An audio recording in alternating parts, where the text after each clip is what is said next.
Hello, welcome to Monaco, and if it's Monaco, it must be the energy station for the beginning of the qualifying notebook, because we do like to mess around and see who we can come across. Here is Jose Mourinho. I love the way that he doesn't want to talk about football, because that's great, because I've only got one thing to say to him, and that's that I just think he's very cool. Jose, I just need to say one thing. It's not about football. That's that my mum loves you, and it was the reason she became a Chelsea fan all those years ago. So she'd kill me if I didn't say that. And you know, you need to be nice to your mum. So nice to see you anyway. I hope she changes the club. If I'm honest, no. But she loves you anyway. Thank you so much. Nice to see you. Bye. Good luck next season. Bye. Bye, Mum. Jill. And Christian is here. You what? I just got to do a shot, one second. Okay. Oh, right. Oh, I've just left him. Yeah, I love that. When he came onto the, he came in and said that he didn't want to talk about football. It's absolutely perfect, because I don't want to talk about football either. I've got no idea. Who is he now with? City, isn't he? Manchester City?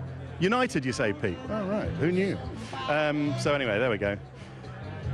Got to be Niki Lauda's on here answering questions. So let's see who else we can see.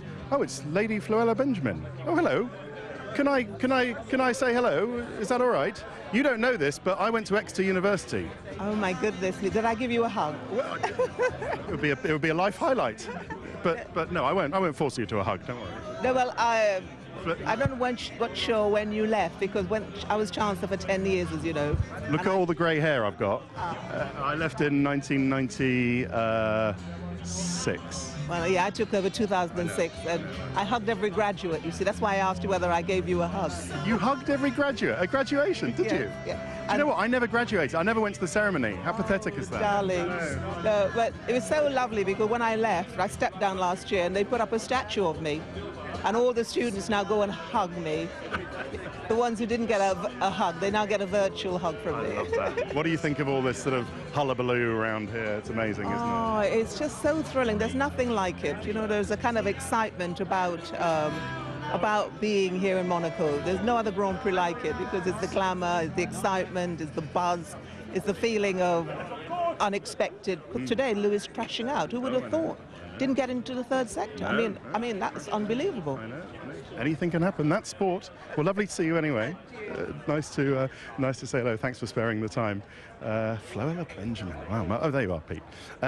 So I don't know really what else there is. Who else there is to see? People are still trying to get Niki Lauda for his views on exactly what happened, and we'll look more about that later. There are various guests around. Deck, off of Anton Deck, is here, but I haven't actually seen him, so we might as well talk about Red Bull while we're on the energy station, the big barge. And they didn't have such a good day today, unfortunately, because there were they thinking that it was all going to be cushy and that they were going to be right up there in amongst Ferraris, and they end up fifth with Daniel Ricciardo and fourth with Max Verstappen. And we'll do Ricciardo first. Unfortunately, he is well, he's miffed and said it was we made a stupid error by only doing one run in practice. I wonder what's upstairs. We'll just follow them up to see what's going on upstairs. Yeah, Ricciardo said that he made a stupid error, not happy because they only did one lap because they wanted to avoid. How's Mick doing? You all right, Mick? Yeah, you okay? Good I'm really well, yeah. Loving it? Good, excellent. And here we can see everybody's up here. CNN are up here, and colleagues from Channel 4 are up here. We'll probably won't go any further than that, Pete, because I think we're just allowed a little peek up to this area. We've got a little acoustic set from these people around here. Nice swimming pool. Absolutely beautiful. But Max Verstappen had a much better session, and it meant that he was in fourth, and he professed himself pretty happy with the car. Careful of these steps again, Pete. They haven't put the health and safety markings on there as usual. So we'll just Max Verstappen had understeer, but the lap was on the limit, but it was a good lap nonetheless. Ricciardo's last lap got traffic, and they shouldn't have done, as I say, they shouldn't have done one run, and Ricciardo not happy about it at all, not only being qualified by Max Verstappen, but just seeing that it was a little bit of a mistake at the end of it. There's Paul. I don't know how we feel about Daniel's comments. Did you hear Daniel's comments? No, not yet. Oh, he said it was a stupid error, only doing one run. I'll trust his comments. Anyone can make a mistake. Indeed. Thank you, Paul. So, yeah, there we go. Yeah, Red Bull seemingly holding their hand up to that. But you never know. You can score with a bit of nice strategy. You can score some points. Anything else? Yeah, Helmut Marko was saying that in a slightly sort of frustrated tones that Bottas managed to actually get in ahead of both Red Bulls, because what he said was that, you know, again, we've seen that the Mercedes engine qualifying mode, or rather qualifying mode on the engine, means that they just go up once again ahead of them, and that meant that Bottas was ahead. It wasn't by much, but still. He was also talking, actually, was Helmut Marko, about the Renault engine. I said, you know, that's a pretty good Renault engine you've got in there. And he said, yeah, you know, it's not bad, but what's it going to be, you know, in future? The point is that as we head towards 2021, and they're looking at what they do with sort of souped up engines, we're not sure where Renault are going to be at that party. And they want to stay with Renault. They want to push Renault into doing a good engine for 2021. We're just not quite sure, just looking down towards Valtteri Bottas in the pen there, we're not quite sure whether Renault are going to be the team that Red Bull stay with, and indeed Toro Rosso, or whether Red Bull look for some other, maybe independent engine supplier after 2021. I haven't been able to find Deck out of Ant and Deck, so Declan Donnelly, just to give him his normal name. So shall we go off the barge, Pete? We've already done 6.5 minutes, and see who else we can do. But yeah, I don't think it's too bad, actually, from Red Bull, but we'll see. What a lovely view down here, down towards, oh no, this lady is interesting. Hello. Now there's a story, I was told this story by someone at Williams about your good self. Maybe you could introduce yourself and tell us this story, because it was quite amusing. Hi, Pete's over there. I'm Jessica Pace, and I am the face of Martini for the Billboard in 2009, and now in 2017 we're back. We're back with our Billboard up as well. The same. Right. Why did the Billboard in 2000? When it was it? It was in 2009. Right. Why did it have to come down? Apparently the Billboard was a little bit distracting for the drivers during the qualifying race, so they asked to take it down before. Honestly, these drivers, you would think they were looking at the track.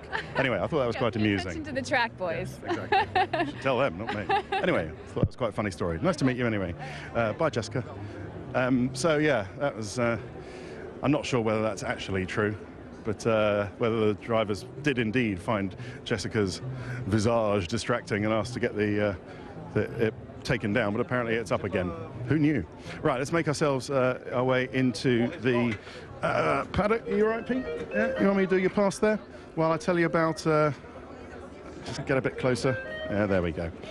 While we talk about the team Bottas and Mercedes, where we normally start, done it slightly out of order, and he's third, and what a great recovery for saving something from so far horrible weekend. But it seems that it was a good lap. Well, it was certainly a good lap. Valtteri saying that they did get lost on setup on Thursday, and we know that's true. But he does have what seems to be a slightly different setup to Lewis Hamilton, and that's what Toto Wolff put it down to.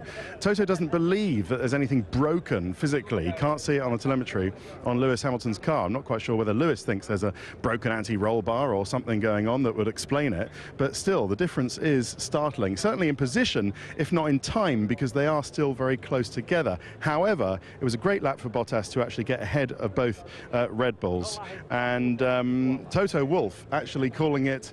It looks like Valtteri wants to talk to this chap in the celebration of green here. It's coordination, really, to the nth degree. I think he's going to have a photo with Valtteri. Here's a little photo. Isn't Valtteri nice? He'll have a pose for a photo with the chap all in green. That's good, isn't it? But not only did they get lost on setup for Lewis Hamilton's cars, they still a slight bit of a loss to explain why he was only 14th qualified, but will start 13th with the penalties to the McLarens. The setup is wrong again, they know that. And yes, okay, he would have got out of Q2 after Van Dorn's crash had he not just left it at the last. Without Van Dorn's crash, Hamilton would have got out of Q2. But they think the maximum he would have got out of after that, just adding up all the lap times, would have been P7.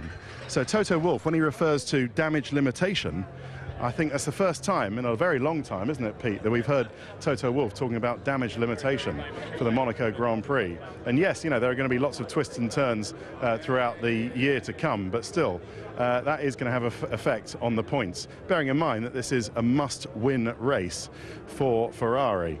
But well, we'll get more about that in a sec.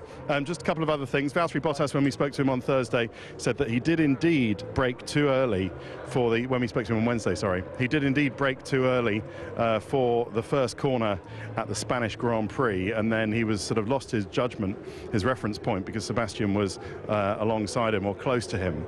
That's something that Bottas has had a problem with in the past, the first corner. It hasn't really always had it absolutely perfect, but still it sort of seemed to come back against him in Spain. Lewis talking about this race, saying it's the unicorn of races in terms of its intangibility or unobtainability, you might say.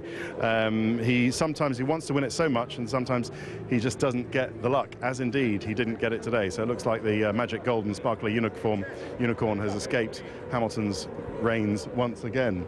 The car is a capricious girl, the team say, and Lewis was saying it's like a bucking bull, and it's not difficult to set up, it's not easy to set up, and it's not easy to drive. And we've certainly seen the evidence of that today when the Ferrari is just such a more drivable car. It will get easier throughout the year, said Hamilton, but that can't come soon enough. And the interesting thing I found from the Mercedes briefing room when we did that feature in qualifying was, before qualifying, was that before you put those headphones on, you hear when you do put the headphones on, you hear a message saying this is being recorded. And so it's all confidential. Anything they say in that briefing room is all confidential. So it makes sense as to when you ask drivers about something, you know, to do with setup, and they say, oh, you know, I can't tell you, because it's rammed home to them. This is all confidential. I thought that was quite interesting. But looks like Bottas will probably stay here at Mercedes next year. They're talking about, Toto Wolff's talked about how it's so much of a better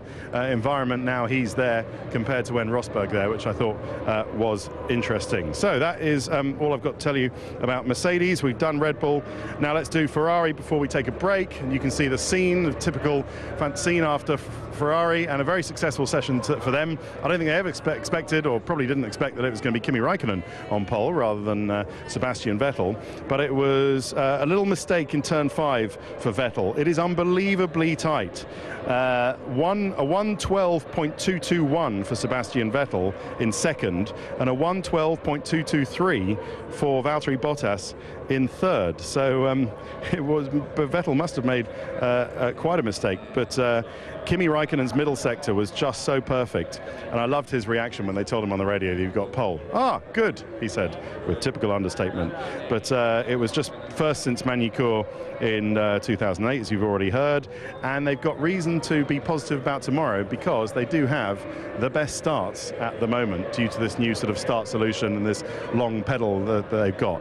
Kimi doesn't have the pedal at the moment, the long sort of clutch pedal with the bits that the fingers go into. He says it's not really worth all that much, he thinks. I don't know whether he's going to get it for this race. We'll have a look on the grid to see if he does, but he wasn't overly concerned about it when I asked him about it on Wednesday.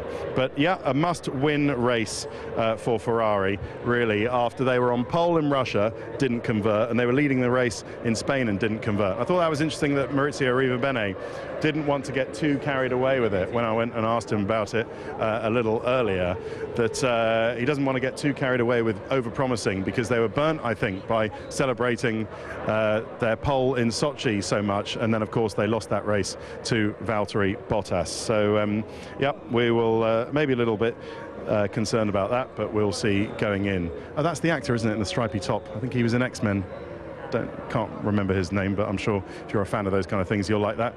Right, Pete, we'll just do Force India quickly before you come back to me. In fact, let's do Williams where we are just before we take a break. And Lance Stroll's dad up there, and there's George Lucas going into there as well. You see lots of people, aren't they? And unfortunately, there was it's a pretty much a nightmare session for Williams. 15th for Felipe Massa, and will become 14th, and 18th for Lance Stroll, which will become 17th after the penalties. And there's a reason reason for both of them. Massa had oversteer and then got caught out for the yellows on Van Dorn's crash. That's why he couldn't improve. And Lance Stroll only could do one lap because of a hydraulic leak, which we didn't know about during the session, but which with Williams actually confirmed. So Williams, who seems to have never had particularly good luck round here, bad luck has struck them once again. So yeah, Lance has struggled all weekend, stayed out the barriers in qualifying, which is good, but really it hasn't improved much till then. And as for Felipe Massa's future, who knows what will happen? People are talking that Felipe Massa will stay next year. I think he'd already committed to only doing one more year, but who are they going to get? I'm not quite sure. It could get Carlos Sainz, but is Sainz thinking that Williams is a better place than Toro Rosso at the moment? Who knows? Right, we've done 15 minutes, so let's take a break. More Notebook in a sec.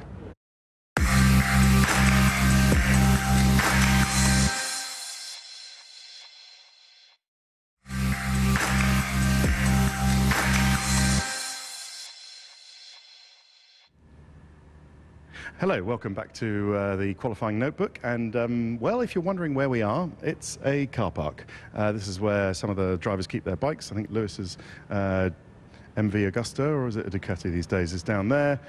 Damon has a Triumph that he keeps down here.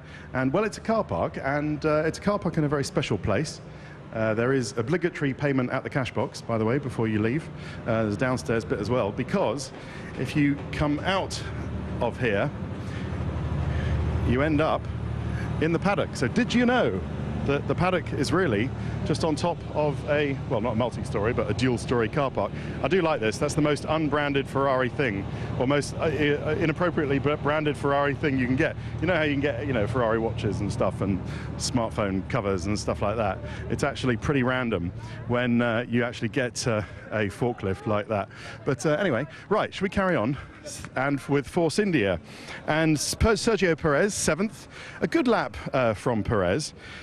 A little bit of understeer, but that's probably the best they could get for now. I think they can probably improve a little bit from there, but they were quite happy with that. We're still looking for some good points from tomorrow. But that's the first misstep from Esteban Ocon all year, crashing in FP3, and giving his mechanics an awful lot of work to do. So I think to get to Monaco and have your first misstep of the year is pretty good.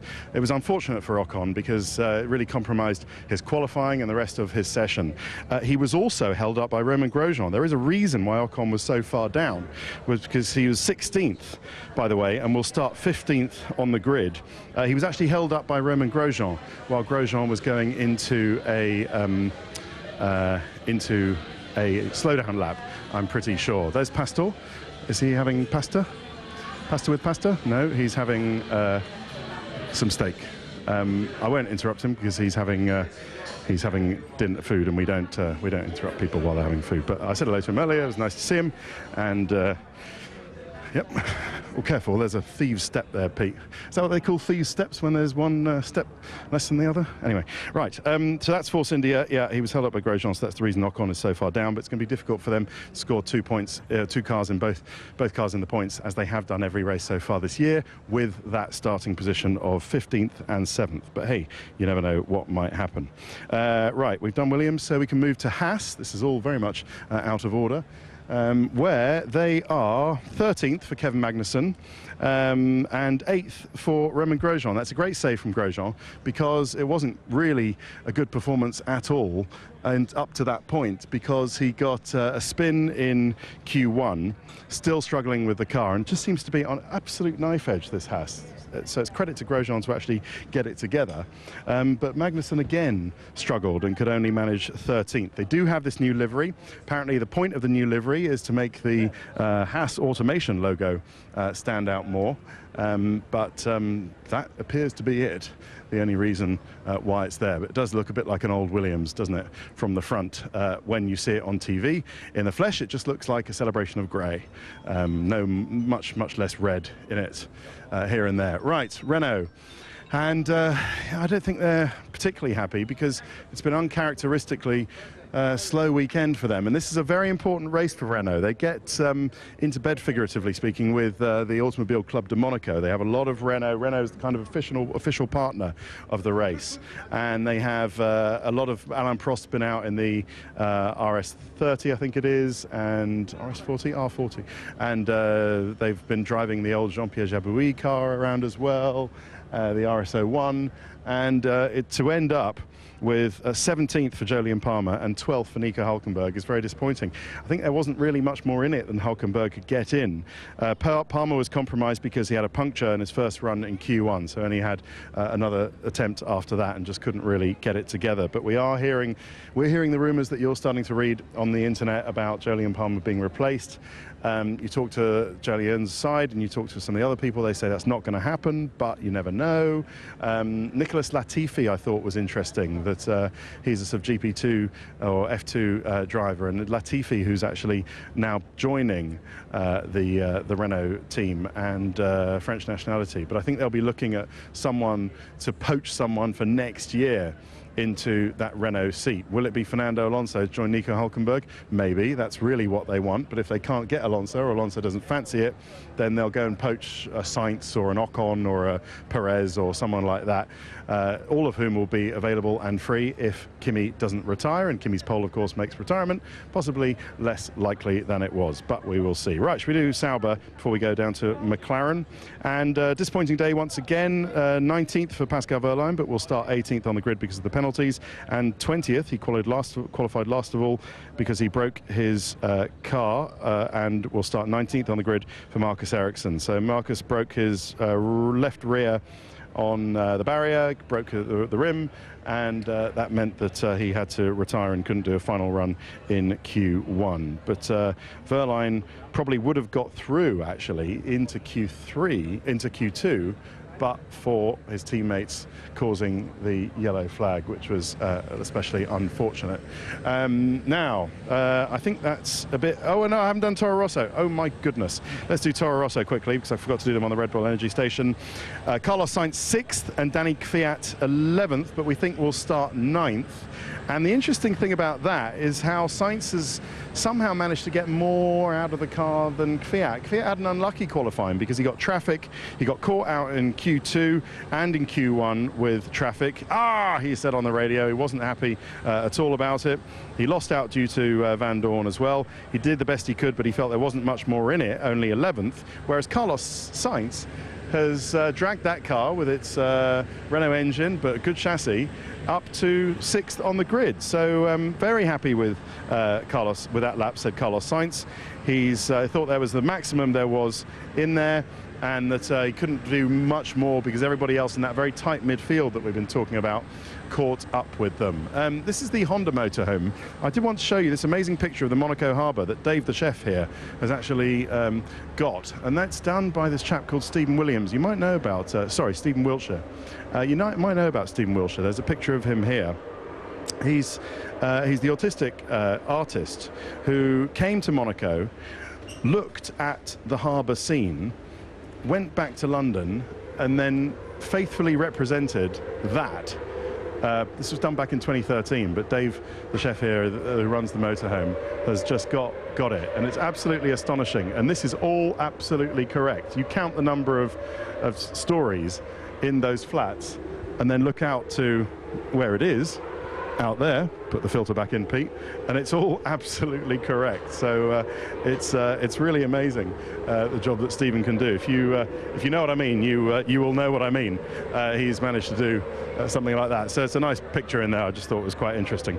Right, and McLaren finally, where Jenson Button 9th. But will start 20th with the woeful Honda reliability, taking penalties, and Stoffel Van Dorn blotting his copybook somewhat, 10th, and will start 12th with a rebuilt car and the penalties for him. But Jenson Button, absolutely cracking performance, and says that this is for sure, yes, that word again, my last qualifying session, and it was my most enjoyable.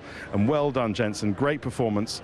Now, not only does that confirm what a class act Jenson is, but it also very much puts the pressure on Stoffel Van Dorn, because not only did Button out-qualify Van Dorn today, all right, I know that Van Dorn put it in the wall, but you know, Van Dorn put it in the wall. See what I mean? So the pressure gets even more on Van Dorn. Van Dorn's been so disappointing this year. I don't really understand it. Yes, he can only, he's been unlucky with unreliability, but you can only blame that so far, can't you? And sticking it in the wall, and I know plenty of other people have done that, ruined his qualifying and lots of other people's, but it meant that Jensen did out-qualify him quite considerably. Well, let's see what happens in the race tomorrow, but of course it's going to be hard, isn't it? Because Jensen's right at the back. But yeah, Stoffel crashed at the exit of the swimming pool. All right, Carl? How are you doing? Yeah, I'm good. It was the last sector that was actually quite interesting because very tight between Van Dorn and Button. But Jensen saying he took him a little bit of time to get used to the braking points and having to brake later, but it looks like he's really got there. We're about to be run over by Sergio Perez's dad, so we will get out of the way. Hello, my friend. Hola. How are you? Tudo bem? ¿Cómo está? ¿Todo bien? Sorry, that's Monaco, Portuguese. Mexico. I know. And Sergio did so well today. good. 7th. Incredible. Yep, 7th. 7 is P1. It's P1. P1 for you. Brilliant. Thank you. Okay, thank you. Nice to see you. Yeah, so I think that's a bit about McLaren, and yeah, they knew about the fact that they would have to change his MGU-H and his turbo on Wednesday afternoon. No, Thursday afternoon. Sorry, after practice, but then didn't tell anybody about it publicly until Saturday at 11 a.m. as free practice 3 started. I don't know why. I assume it's because they didn't want the sort of, they had a lot of corporate events going on and didn't want the sort of disappointing nature of Jensen's penalty being a downer as everybody celebrated on the yacht. But anyway, it was all a bit unnecessary and unfortunate, and I know patience is starting to wear somewhat thin. Right, okay, that's about it. Thanks very much for watching. We've done our time. I hope you enjoyed some of the glamour. Sorry about not asking Mourinho questions, but I wouldn't really know what to say, and he said he didn't want to ask about football anyway. But join us for the Monaco Grand Prix in this lovely harbour from 11:30 Sunday morning. Thanks for watching. Bye-bye. Enjoy Sky Sports F1 Live on all screens, on the go, and the best bits on demand.